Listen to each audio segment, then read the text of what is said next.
usuários, a igreja evangélica ela é a maior rede de apoio do usuário. E aí tu, enquanto psicóloga, por exemplo, eu fui fazer certificação com psiquiatra e o psiquiatra me disse, bom, mas tu vai abrir essa porta, o pastor vai cortar a medicação aos poucos, a gente nem conversou, a gente não abriu o diálogo. E aí também como a gente lidar, que eu acho que é um complemento da questão da colega, que eu acho que isso...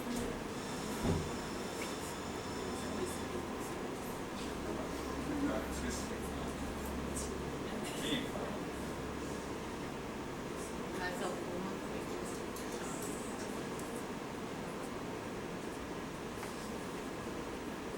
Então, como é a sessão de Deus, a gente está falando mais um pouco a mesma coisa. Ótimo, uma questão importantíssima. Então aqui eu já vou dar uma referência.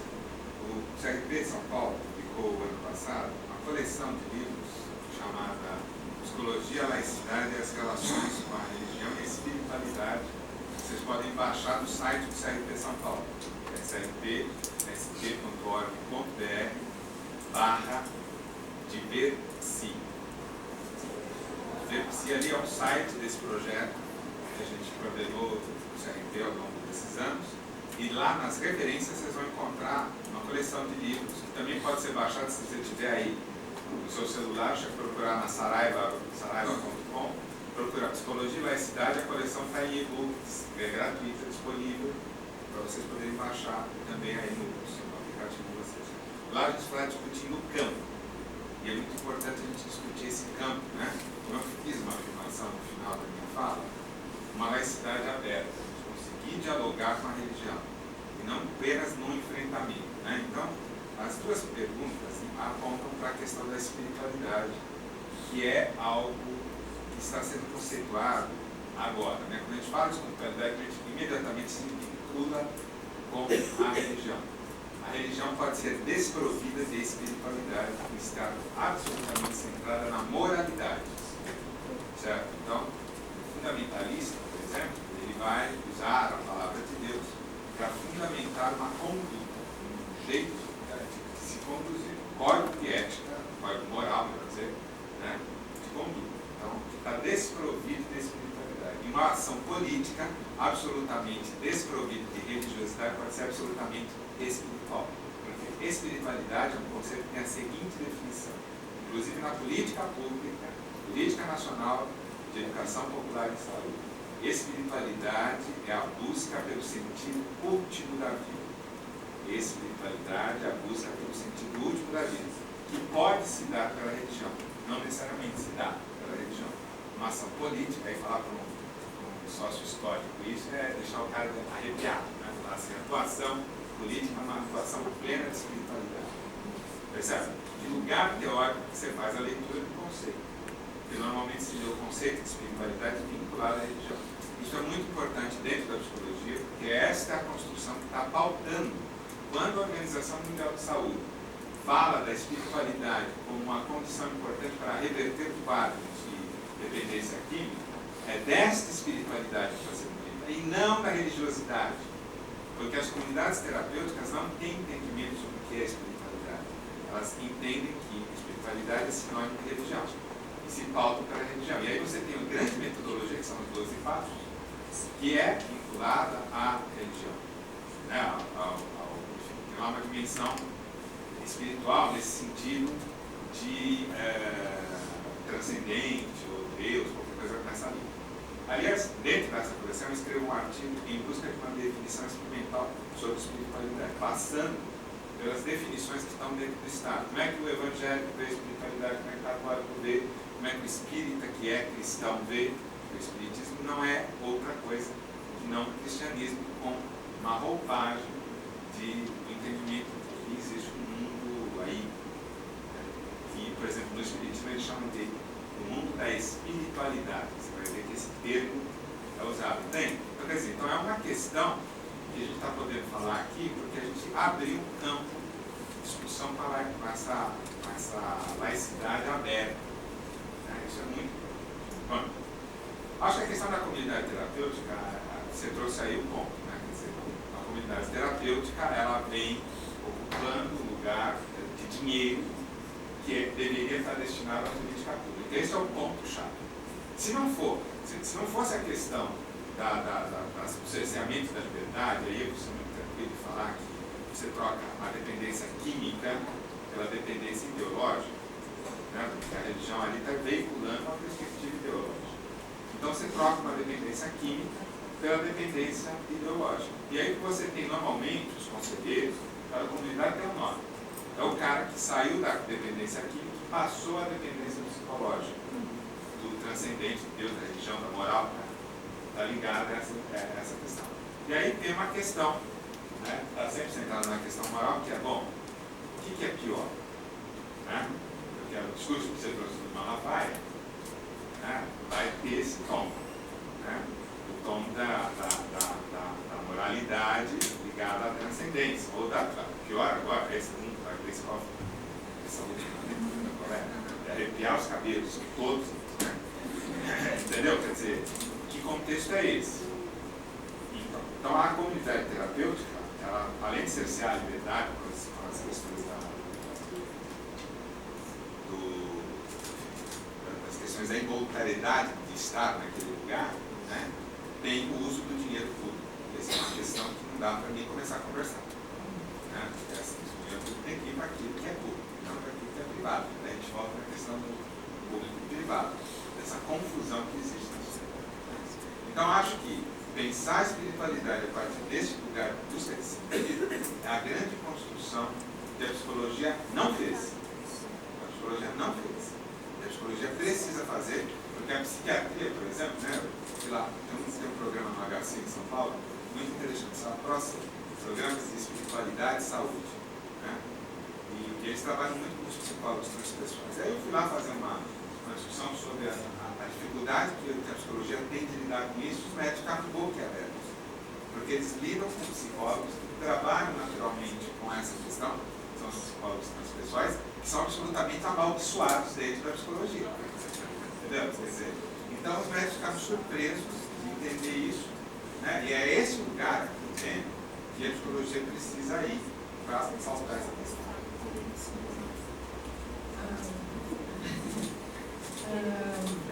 Acho que o Luiz já trouxe alguns pontos, assim, né, essa questão das comunidades terapêuticas, assim, por onde a gente consegue justificar a sustentação com baixo dinheiro público para elas, assim, trabalhava com o conceito quando a gente fez a inspeção das comunidades terapêuticas em 2011, e acho que tem um ponto principal dele, são milhares, assim, acho que o primeiro ponto da questão da privatização, o segundo, do tipo de tratamento que é oferecido, né, com cerceamento da liberdade, 6 meses, né, que é quase cumprimento de prisão, isso, né. E além disso, acho que o ponto que cabe aqui em relação à tua pergunta é que não existe nenhum projeto terapêutico, de fato, em termos de uma prática psicológica, qualquer campo do conhecimento da saúde, assim, né. Quando tu vai lá, o único tratamento que existe são os tratamentos vinculados às questões dos 12 passos, ou da cadeira quente, ou do, sei lá, tratamento moral pelo trabalho, né, enfim, absolutamente nenhuma técnica de cuidado relacionada à saúde e assistência, com conhecimento de base, né. Então eu não acho que o que de fato esteja sendo oferecido, pelo menos nas comunidades que a gente inspecionou, né, e aí acho que naquela época eu lembro que tinham 350 comunidades terapêuticas no Rio Grande do Sul, e na discussão que a gente fez aqui no Conselho, no dia do lançamento do relatório, eles disseram, mas é que dessas 350, a própria Associação das Comunidades Terapêuticas disseram, não, mas dessas 350, pode ter 50 que considera que são de fato comunidades terapêuticas, os outros são instituições realmente muito ruins. Então, se eles reconhecem que de 350, 300 são instituições extremamente horríveis, né? Então, como é que a gente sustenta ainda esse modelo de aparelho? E aí, bom, se a gente pode dizer que os sujeitos têm a liberdade de poder buscar o tipo de tratamento que eles quiserem, eles têm. Agora, o Estado poder pagar por eles, eu acho extremamente complicado. Assim, né?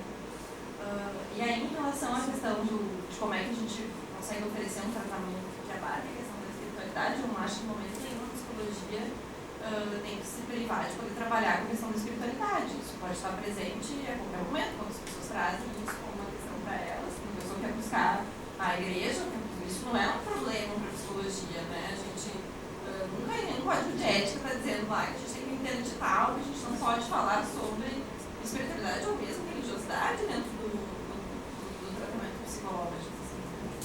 É diferente, claro, quando a gente vai trabalhar com outra pessoa que tem isso como um foco, né, mais específico. Assim. Enfim, mas acho que isso não está fora nunca e não deveria estar fora dentro dos tratamentos psicológicos em geral, tanto que eles oferecem dentro da rede pública, né, quanto dentro dos consultórios privados. Deixa eu falar da questão das igrejas lá. Das igrejas, acho que essa relação entre política pública, serviço oferecido à comunidade. Eu acho que e a relação com essas entidades, por exemplo, lá no lugar do trabalho, o padre é a pessoa mais temida da cidade. E também tem a questão dessa não proximidade, porque já, bom, se ele está armado, está armado, a gente não consegue dialogar. E eu acho que desde ontem a gente vem falando dessa possibilidade de diálogo com o outro, com o diferente, e às vezes com esse que é hegemônico, e que é um problema. Mas eu acho que aí está o ponto, e isso tem me incomodado ao longo das conversas, assim, das várias que a gente teve aqui, que é quando a gente escorrega para esse laicismo, assim, né? Que é tipo, a gente não pode procurar o pastor é uma pessoa que a gente tem que temer, né? E aí a gente vai poder conversar. Bom, se a gente chega no ponto do problema em que o pastor está proibido de tomar o remédio, aí a gente vai conversar sobre o remédio, mas antes disso aconteça, a gente não tem um problema posto ali, porque a pessoa quer procurar o pastor, assim, né? Ontem também a gente trouxe essa questão de quando as instituições religiosas, essas de assistência social, né, em grande parte do país inteiro, né, de quando elas, o funcionário tem que se confessar, né, pertencente àquela religião. Se a gente está falando em termos de, se a gente pensa na lógica de que é uma instituição privada, ela tem o direito de contratar os funcionários que ela bem confia. Se ela acha que pessoas que compõem os mesmos valores que elas são funcionários mais confiáveis e mais interessantes do que outros, o problema não está aí. Isso não é porque isso está na relação empresa-funcionário que está na relação funcionário, técnico-usuário. Né? Então, a gente não pode colocar o problema da presença da religião ou das instituições religiosas a priori como um problema, porque aí está o equívoco. Daí a gente não consegue chegar no tal diálogo mesmo, sabe?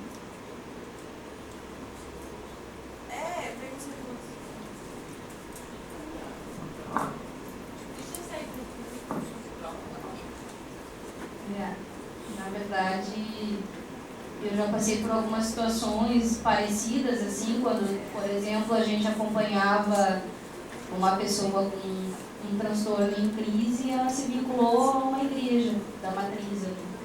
E era o único lugar que ela ia, e inclusive passava o dia todo ali dentro. Então nós tivemos que fazer um grande diálogo e inclusive nós tivemos uma grande colaboração com o pessoal da igreja e as pessoas da secretaria, enfim, com quem ela se vinculou, né? E eu acho que é super válido e necessário a gente sempre investir no diálogo, assim, sempre poder, porque é isso, assim, às vezes o outro desconhece aquilo que é da nossa realidade, né? Então a gente podendo, às vezes fazer o óbvio, né? Poder ir lá dizer de uma realidade de trabalho, de como é que a gente sabe, como que a gente vê aquilo, para a partir disso poder abrir alguma brecha, enfim, nas resistências que sejam, né? Isso a gente faz o tempo todo, né? E acho que, inclusive, assim, nessa mudança do movimento, por exemplo, as pastorais de rua têm uma grande contribuição na questão. O próprio movimento nasce em 2004 ali, em função do massacre da Sé, em São Paulo, com aquelas pessoas assassinadas, com essa rede de apoio que tinha das pastorais, enfim, que em outros lugares, em relação a pessoas em situação de rua, são muito mais presentes, assim, né? Essa luta que é de realmente se colocar junto, né, nas questões. Enfim, historicamente, né, época da ditadura, a gente sabe que tiveram a importância que tiveram alguns padres, enfim, que, né, enfim, gente sabe de tudo isso. Então, acho que é importantíssimo sempre tentar compor, né?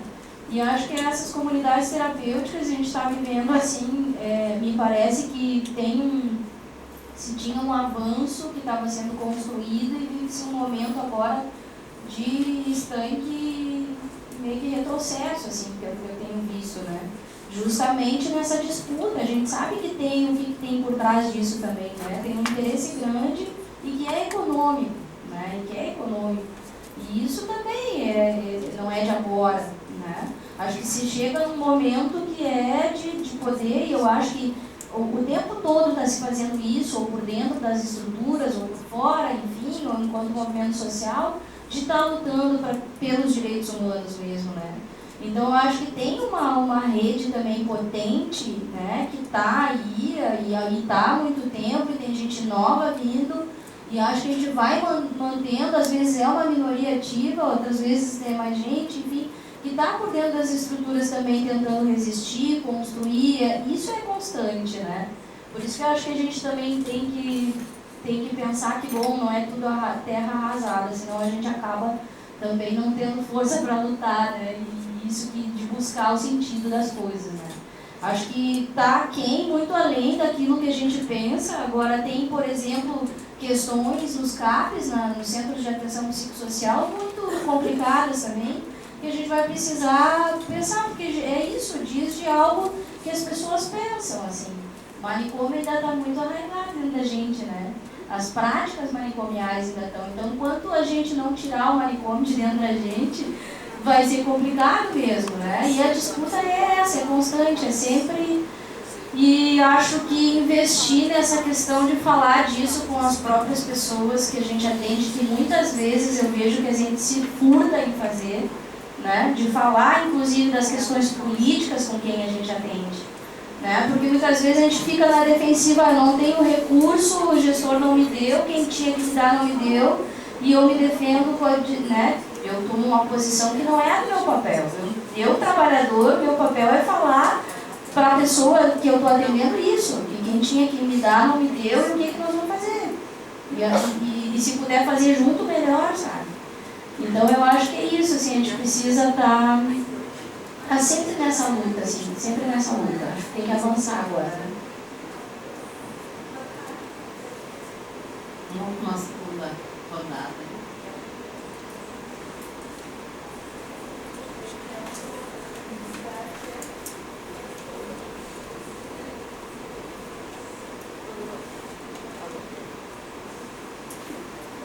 Vou mudar um pouco do assunto que estava falando até agora, assim. Até pela fala de hoje de manhã, assim, que ela falou que os pequenos, as pequenas coisas que a religião atravessa, né, no entendimento, sem a gente perceber, né, aquilo da confissão, né, de justificar, que lá não adere, né, ao atendimento, assim, esperar coisas que têm raiz na religião, mas que não vêm diretamente de uma entidade religiosa. E como isso aparece muito na assistência, até pelo histórico da assistência, né, que vem, né, um trabalho religioso durante muitos anos, que agora recentemente virou uma política pública, mas que eu fico pensando como isso aparece no dia a dia e até mesmo na diretriz da política. Assim. E eu fiquei pensando até em relação aos benefícios de quem está lá na ponta da assistência, tem benefícios para estar lidando com a comunidade e de que forma esse benefício é repassado, né? Se não é dentro de uma lógica de merecimento e de religião, né? E até mesmo o Bolsa Família, né, que deveria ser um direito, ele é condicionado ao merecimento, assim, né? Então a família que não merece, que não leva o filho no colégio, que não vai no posto de saúde, perde o repasse.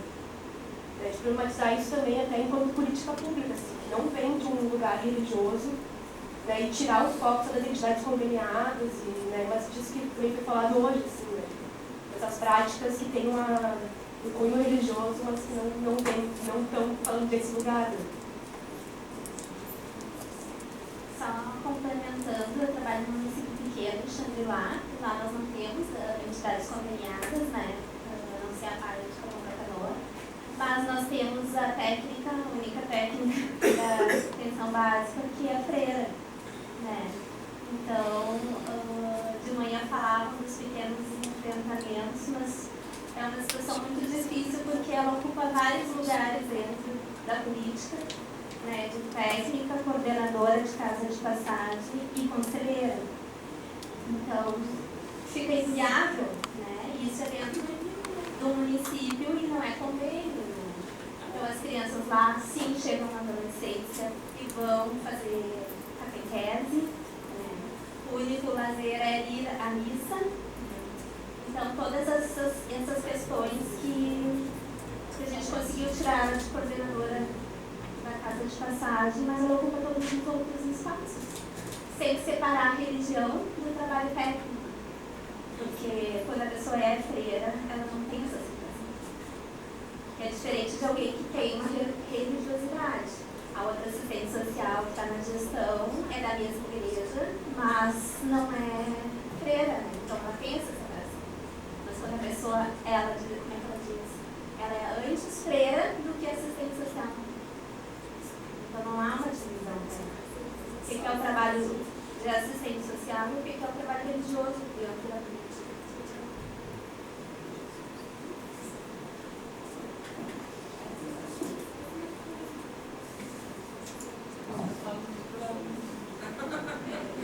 Eu me compadeço desse trabalho.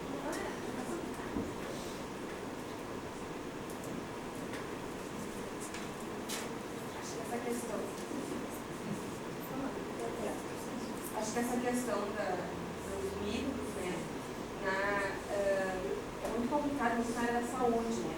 Porque a área da saúde, muitas vezes, está dentro dos próprios protocolos de atendimento clínico, coisas que são baseadas nisso. Então, assim, tu tá fazendo errado, mas tu tá cumprindo o protocolo, né? Não cumprir o protocolo estaria errado, mas não cumprir o protocolo muitas vezes é compreender o outro, né, nas questões que são próprias da cultura de cada um, da identidade de cada um, fora dos protocolos, e os protocolos não contemplam isso, então tá errado. Então, tu vai dialogar com um profissional, para ele vai se basear, não, mas o protocolo diz isso, né? O protocolo de atendimento, o protocolo clínico, o protocolo, né? Tem muitos protocolos que já engessam a situação, já engessam o atendimento e acho que dificulta muito o trabalho com os colegas, né, com a equipe. Acho que essa parte micro que tá institucionalizada já e está, né, de uma forma legalizada, são as mais difíceis ainda de a gente combater. Muitas vezes não vem nem de um colega que é religioso ou que tem algum freira ou padre ou uma entidade religiosa. Né? Às vezes não, às vezes é só um discurso moral mesmo que parte de uma ideia religiosa, né? E não necessariamente tem que ter a figura da igreja ou a figura, né, sei lá, de uma religião envolvida, mas tem que problematizar esses discursos que tem esse julgamento baseado na religião, né? Que acho que é o mais complicado de combater, ou de problematizar, assim, porque fica disfarçado, né? Mais alguém iria nesse sentido, senão a gente vai passar a tua vez.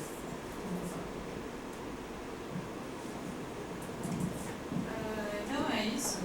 Super me sinto provocado quando falo, assim, acho que tem milhares de outros exemplos, assim, em relação a isso, né, de como que nas práticas dos psicólogos, sobretudo da assistência, né, dos assistentes sociais também, isso acontece muito, de outros técnicos, enfim, a relação com os usuários, ela vem investida de uma série de concepções moralizadas, né? E aí volta para a questão que o Luiz falava antes da relação entre ética e moral, assim, né? E um pouco da provocação que eu fazia antes, né? Porque eu não estou vinculada a nenhuma religião, eu consigo, né, entrar no debate sem também uma série de moralismos meus, né? E aí eu vou julgar o moralismo da freira, que é o problema, não é a freira, né? Eu não tenho, né? Aí eu sou isenta de qualquer moralismo, né? Não, acho que não é isso, assim. Acho que os moralismos estão sempre presentes, acho que nenhum de nós consegue estar livre disso, né? E acho que a gente tem que estar sempre atento a isso, a nossa própria conduta e a conduta dos nossos colegas, para que ela seja voltada por uma relação ética de cuidado e não por uma relação moral. Eu me lembro de uma psicóloga, uma vez, numa roda de conversa no conselho, que ela dizia assim que era um absurdo que a assistente social chegava na casa das pessoas e ela queria ficar higienizando, né, reclamando que estava sujo, é muito comum eu ver as psicólogas olhando com total estranhamento a atitude das assistentes sociais em relação a isso. Segundos depois, ela começou a falar que ela não recebia a família que chegava atrasada para atendimento, porque a família tinha que aprender que existia horário para as coisas, né? E o horário do atendimento era às 8, então não era às 8h10, não era às 8h15, era às 8 horas. E aí tem o mesmo higienismo, sabe? Só que é o higienismo da organização psicológica, sabe? Mas é a mesma relação de higiene, entende? E aí a gente não consegue se olhar e se analisar também, né? Então acho que... Qual foi? Ah tá, a questão da freira, né? A gente tinha um colega dentro da rede. Eu tenho um colega dentro da rede. Eu fui assessora técnica do CREPOG do Conselho. A gente tinha um colega lá em São Paulo que ele é pastor e ele é excelente assessor técnico de políticas públicas. Nunca teve nenhum atravessamento religioso, nenhum trabalho que eu tenha visto, que eu tenha acompanhado que ele tenha. Ele é católica, você já trabalhou? Não, acho que... Não é uma questão de A ou B religião que entende, mas sim nós temos religiões muito rígidas. Não, eu consigo entender isso, só que eu acho que não dá para colocar... não se divide. Eu acho que não dá para colocar em tradição da freira a priori. Eu acho que a gente vai brigar com todas as freiras, se for preciso, no que elas extrapolam em termos de quanto que a religiosidade entra no atendimento. Mas eu acho que acreditar porque é freira, entende? Aí a gente entra... Alguém falava da história do trabalho das religiões afro, né? A gente viveu isso. Menina adolescente levar para o quarto esse trabalho e ela não permitir porque era uma macumba. Isso, não, eu entendo isso, mas aí a gente tem que discutir ponto por ponto, todos os dias. A gente vai brigar todos os dias, em todas as ações que ela fizer, que extrapolem aquilo que caberia. Mas por que pode ir na missa e não pode ter ali a macumba, então, né? Mas aquilo ali vai apodrecer, vai estragar, vai não sei o quê, né? Então é muito complicado, não tem um diálogo, né? Sim. Em algumas religiões que são muito rígidas nas questões de regras morais e valores, a questão do homossexualismo. Então, é isso, eu não acho que o diálogo seja fácil, entende? Quando a Veridiana antes trouxe a questão, por exemplo, do travesti no abrigo, né? Se chega simplesmente para a senhorinha religiosa lá, que está incomodada, né? E diz assim, olha, é um direito da travesti, né? Nós falamos dos direitos humanos, é um direito da travesti dormir no quarto aqui com vocês, e ponto final, né? Tu está provocando quase a mesma violência da travesti não poder entrar no quarto da velhinha que vai ter que dormir com a travesti sem ter podido pensar sobre isso, falar sobre isso, dizer o que faz sentido, né? Então, eu acho que é esse cuidado que a gente tem que ter, de quando que a gente chega também com o mesmo lugar de tradição e de ausência de conversa. Quando a gente está em municípios muito pequenos, em que a equipe é extremamente reduzida, lá nós somos 3 técnicos, né? Eu, psicólogo e 2 assistentes sociais. Não há diálogo, né? Porque são 3 pessoas. Então é muito difícil esse diálogo. Quando tu tem mais pessoas, né, para dialogar, só que as mesmas 3 ocupam vários lugares dentro da política, né? Coordenam, são técnicos, são conselhos, né? E aí, tipo assim, tu vai conversar sobre isso com quem no conselho? A gente também tá no conselho. É a gente no conselho. A gente vai conversar com a coordenação, eu sou coordenadora de uma coisa, ela é de outra, a outra é de outra. E aí, mas tem Patreon lá, né? Não, tá mais. Ah, não? Não, ela saiu. Mas isso acho que... dias. Acho que esse é um outro ponto, assim, né? Ontem também, eu acho que teve, não, hoje mais cedo, né? Teve uma menina que perguntou quando ela tem uma violência, né? Pra quem é que ela denuncia? Com quem é que ela fala? Quando tem uma violência, com quem é que ela fala? Eu fiquei pensando, fala com a pessoa que tá fazendo a violência, né? Porque, assim, é isso, os conselhos são tomados pelas entidades religiosas. Aqui, no Rio Grande do Sul, é isso, a grande maioria deles são entidades que vai chegar lá e quer dizer, olha, a gente tem um problema, né? As pessoas estão trazendo questões religiosas. E vai virar piada, assim, né? Então, bom, qual é o ponto em que trazer a questão religiosa para dentro do atendimento do cuidado vira um problema? É aí que tem que estar a conversa, gente. É aí que tem que estar. É porque é desrespeitoso ao menino que ele não possa né, ter acesso às suas crenças, que consiga sensibilizar a freira de como é que seria para ela não poder rezar, não poder também fazer os seus ritos, né? E para que ela consiga entender talvez como é que é para ele isso, a violência disso. Mas a gente tem que entrar na discussão das violências e não nesse discurso etéreo, sabe?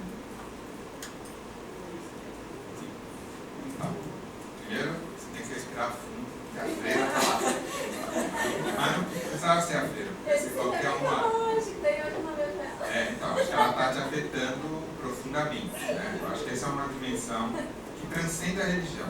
Eu acho que transcende a religião. Uma pessoa de personalidade dura, né, que poderia não ser religioso, poderia ser político, né? Religioso, já deve ter topado com isso assim. Agora, eu acho que assim, eu acho que é muito importante isso, mas eu acho que assim, de maneira geral, a gente não está preparado para lidar com essas questões, porque nós não sabemos o que é religião. Quando a gente fala de religião aqui, como está sendo dito, nós não estamos falando de religião. Nós estamos falando de cristianismo, que é uma religião. E a gente universaliza o cristianismo sob a consigna de religião. Isso não é verdade. Começa aí. Entende? Então, por exemplo, eu aqui lembrei a hora que você estava falando, a gente precisa estudar o que é religião, gente, o impacto que a religião tem na subjetividade. A gente falou. Mas se eu não entendo, e nós não entendemos, porque não está no nosso processo formativo discutir o impacto que a religião tem na produção de subjetividade, não. Nós não discutimos, o psicólogo não sabe, em linhas gerais, o que é isso. Então é importante a gente estar problematizando aqui, mas isso aqui não capacita, de maneira geral, nós todos, para entendermos a dimensão micro da religião. Uma coisa, porque senão eu começo a ver, acho que a Carol trouxe um pouco isso, a religião em tudo. Eu posso também ter um olhar, a religião, cara, nem tem nada a ver com a religião. Claro, está no tecido social a religião. Acho que essa é uma questão importante. Está no tecido, mas o tecido não é só cristão. Ele é também indígena, ele é também afro, que são muito rejeitados, mas a própria Igreja Universal do Reino de Deus, por exemplo, pegou lá uma tecnologia do afrodescendente, tem lá a seção de descarrego. Entende? Então, se a gente não compreender a dimensão da religião, por exemplo, só pegando uma definição de religião aqui do Clifford Geertz, que é um antropólogo importante. Religião é um sistema de símbolos que estabelece poderosas, permanentes e duradouras disposições e motivações dos seres humanos. Está tão implicado no tecido do Brasil que é difícil a gente dizer onde começa a religião e ela termina. Pegar um religioso, como é o teu caso, né, fundamentalista, porque ele não olha para outra coisa. O que é o fundamentalista? Né? Tem que entender o que é o fundamentalista. O fundamentalismo ele é principalmente religioso, foi descrito como conceito dentro dos Estados Unidos, dentro do fundamentalismo evangélico dos Estados Unidos, que é a leitura do texto sagrado ao pé da letra, sem uma contextualização histórica. Basicamente é isso, né? Deus criou o mundo em 7 dias. Bom. E aí você tem, por exemplo, eu tenho feito muitas palestras por aí, falando sobre isso. Numa dessas palestras recentes eu comentava sobre o absurdo que foi nas Olimpíadas, no centro ecumênico, não ter sido permitido as religiões afro-brasileiras. Minimamente, porque nós estamos no Brasil. Só isso. Entendeu? Mas não tem hegemonia. Não tem mesmo. Mas tem uma questão histórica que se apresenta na abertura dos Jogos Olímpicos, né, que é a matriz que constitui a sociedade brasileira, e se nega a possibilidade de estar lá. Bom, aí fiz todo um discurso, no final vem um menino perto do microfone, e a plateia era uma faculdade, uns 200 anos. Aí o menino faz um discurso assim, inflamado, com aquele olho assim, vidrado, dizendo assim: o cristianismo não é religião, o cristianismo é reino. Aí não tem mais discussão. Entende? Aí o que você pode fazer? Você tem que acolher essa pessoa e lutar. Você tem que lutar. Não estou dizendo que a gente tem que lutar no lugar onde a disputa pode ser possível. E não é com ele que vai ser. Né? É como vocês conseguiram afastar a religiosa desse domínio que ela tinha lá na política parcialmente afastada. Né? Porque com o fundamentalismo da Marisa Lô, é impossível conversar. Não tem conversa, né? Essa pessoa se nega a conversa com Silas Malafaia. Não é possível conversar com essas pessoas. Então não é ali que eu vou fazer o enfrentamento. Eu vou fazer o enfrentamento, e é legítimo, vamos combinar, na democracia, né? Porque se você tirou a Declaração dos Direitos Humanos como uma instância superior, você botou a democracia como uma instância superior. Então, você transcendencializou a democracia. Que é bacana, né? E na democracia é absolutamente legítimo aquelas pessoas estarem lá no Congresso Nacional fazendo a defesa das suas perspectivas ideológicas, porque antes de tudo é isso, não se discute Deus. Se discute o efeito das pessoas que acreditam em Deus. Né? Nós não vamos discutir religião nessa perspectiva. Nós vamos discutir o fenômeno religioso. Como se colocou muito bem colocado. Se o meu cliente acredita, ótimo.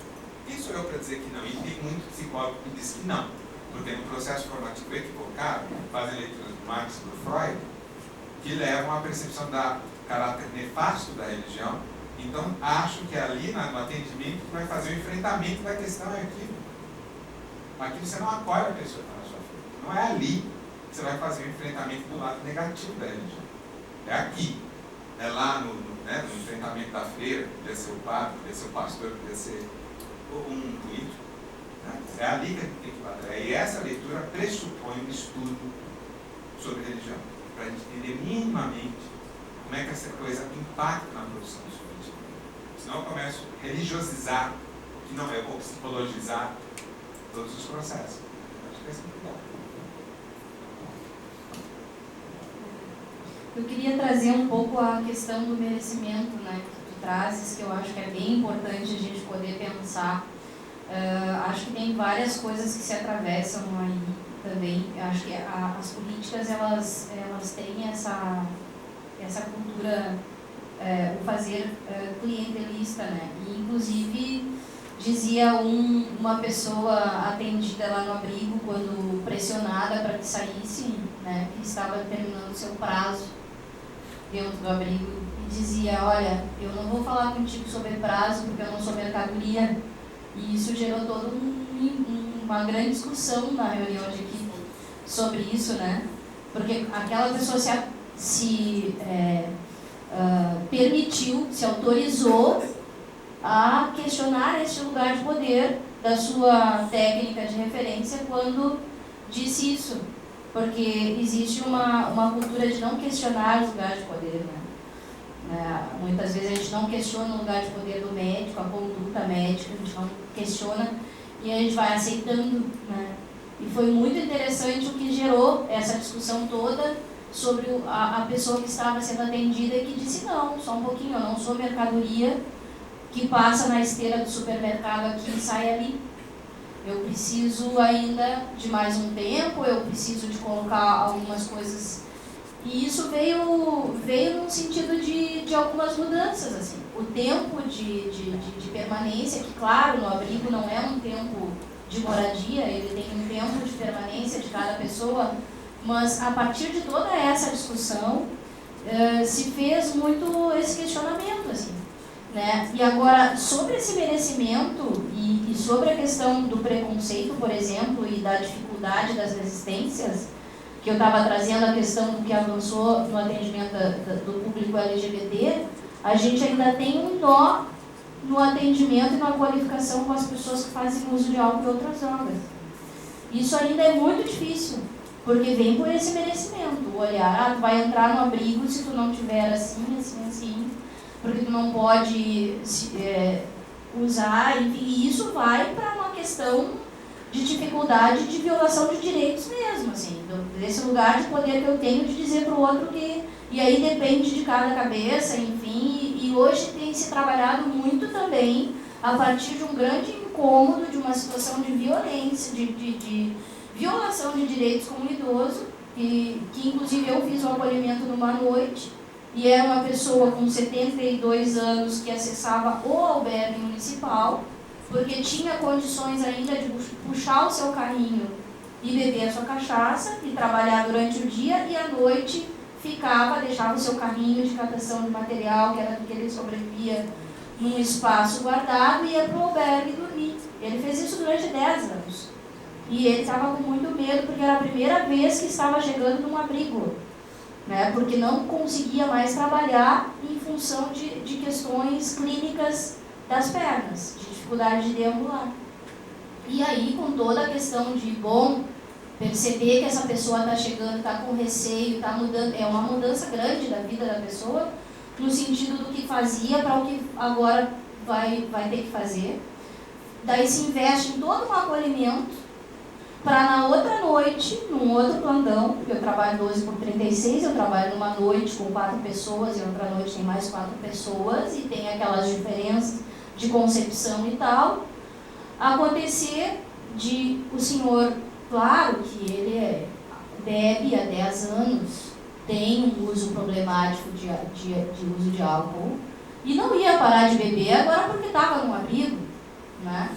De uma pessoa da comunidade encontrar essa pessoa na calçada caída, né, esse idoso, e de levar até o abrigo, e de um colega da outra noite dizer que não entraria porque estava alcoolizada, fornecer um cobertor e ó, vai dormir na UPA ao lado. Tipo, assim. E aí, então, as pessoas que estavam ali sugeriram, e se incomodaram muito também, os conviventes do espaço, e solicitaram uma assembleia para falar com a coordenação.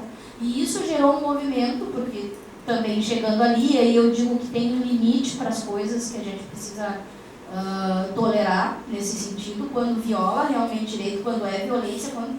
Não, nós vamos precisar fazer uma discussão e é sobre esse caso, porque eu com 15 anos de trabalho com essas pessoas, eu não vou conviver mais com isso, eu me nego a conviver com isso. E foi quando os usuários pediram uma assembleia, gerando um debate, porque essa pessoa da comunidade no outro dia foi falar, inclusive, com a coordenação, e, inclusive era uma violência com idosos, né? E isso gerou uma grande discussão e uma pressão no sentido de mudar a regra que ainda dizia não é permitido entrar alcoolizado, né? Porque tem um bom senso para além da regra, né? Quando tu acolhe a questão dessas pessoas com toda a situação problemática de uso, né? E o usuário de drogas é o que é mais penalizado, porque ele chega com sintomas, né? Os outros usam e não chegam com sintomas. Então ele chega, é mais difícil o manejo, enfim. E o que aconteceu foi, sim, inclusive uma ameaça, tanto na equipe de uma proposta que a gente foi levar, quem se incomodou como trabalhador, uma equipe na reunião, dizer que a gente precisava qualificar o atendimento com as pessoas, principalmente com as pessoas que usavam álcool e outras drogas. E aí, no sentido de que eu deixei claro que, infelizmente, eu iria denunciar colegas, mas que eu não mais conseguiria conviver com o que tinha acontecido antes, né? Então, nesse sentido do merecimento, no caso da meritocracia, na saúde também, que vem também uma questão que é daquilo que tu produz, né? Quanto mais tu produz, tu mais ganha, e é isso. E agora tem os ESUS, as coisas que a gente tem que fomentar, de dizer quanto atendeu, e vai ficando de lado a questão da qualidade de como se atende. Só que eu acho que tem horas que tem limites que a gente tem que parar e poder tensionar por dentro mesmo para que as coisas mudem, sabe? Hoje, em função de todo esse embate, de todo esse tensionamento, a norma mudou. Hoje está escrita, tentar manejar com a pessoa que usa álcool no sentido de oferecer um café, está escrito lá. E poder tentar incluir ao invés de excluir. Mas são os embates e enfrentamentos que a gente faz todo dia. E é com um colega do lado, às vezes, de plantão, às vezes, sabe? Então, a redução de danos, ainda trabalhar nessa perspectiva dentro dos espaços institucionais, ainda é uma pedreira, assim, sabe? O que a gente conseguiu abrir de buraquinho são respiros. Mas é assim, ó, o quanto também tu tem que ser militante, porque tem gente que atira a toalha e cansa, porque é cansativo mesmo, sabe? Mas é que não dá para desistir. Colegas que não são. Pessoal, mais uma rodada.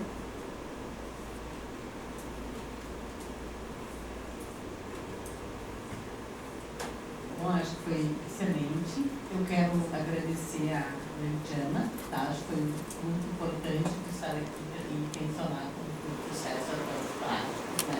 Experiências. Agradecer ao Luiz, que veio de São Paulo, poder colaborar no nosso evento e fazer essa reflexão sobre a cidade. Eu acho que também foi super importante. Agradecer a Carol, né?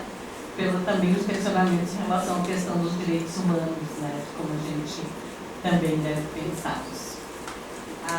Eu acho que aqui a gente quer convidar a Cris, não sei se a Cris depois quer fazer também alguma fala de encerramento por parte do Conselho. Eu quero agradecer imensamente a parceria que o Conselho Regional de Psicologia tem feito com a gente, principalmente nesses mais de 3 anos, porque a gente fez 3 seminários, todos eles foram em parceria com o Conselho Regional de Psicologia, acho que eu e a Lilian, lá pela URGS, pelo Ipolitics, que foram seminários dentro dessa área da assistência social super importante. A gente espera continuar fazendo, né? Talvez não mais com a parceria do Conselho nesses próximos 3 anos, quem sabe mais adiante, né? Mas, enquanto a gente pôde manter essa parceria, foi excelente. Então, quero agradecer a todos a presença de vocês também, e até um próximo evento. Cris.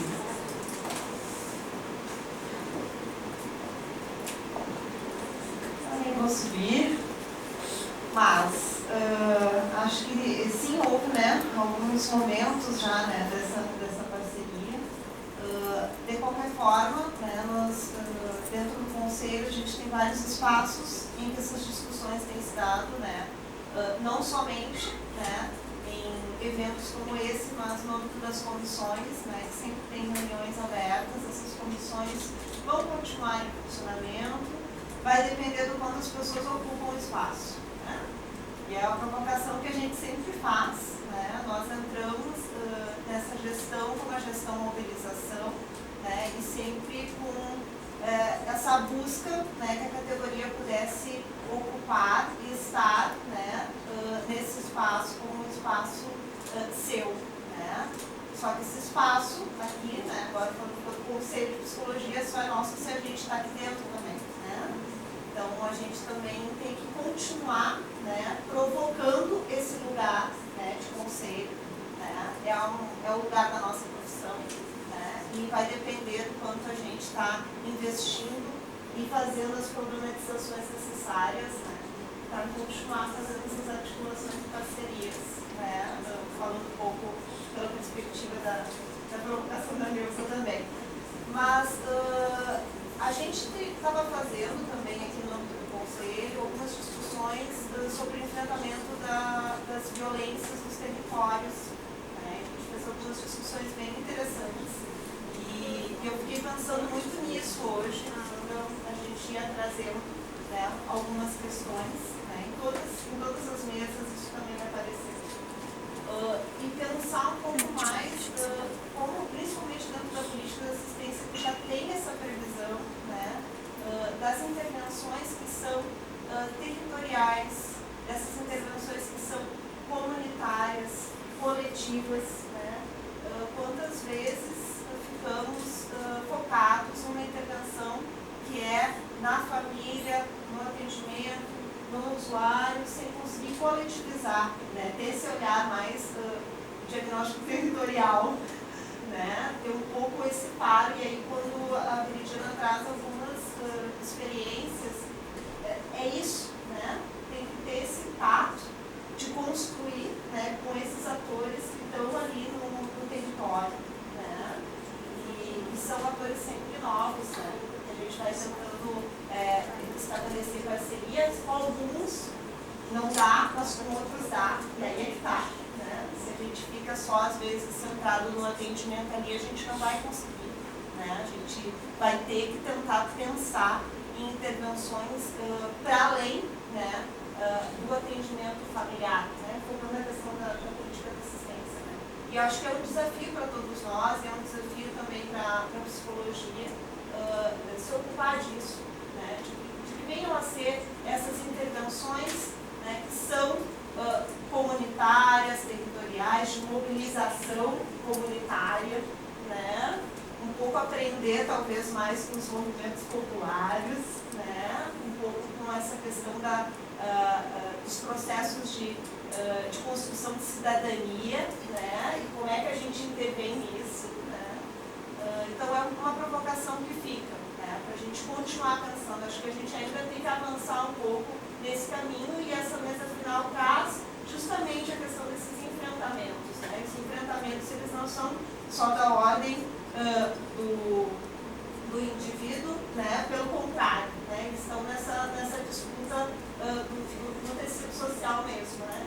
E em diversos níveis. Eu gostei muito quando o Bernie colocou isso, porque a gente tem um nível micro, mas a gente também tem um nível macro, e no nível macro, às vezes, as estratégias são diferentes do nível micro.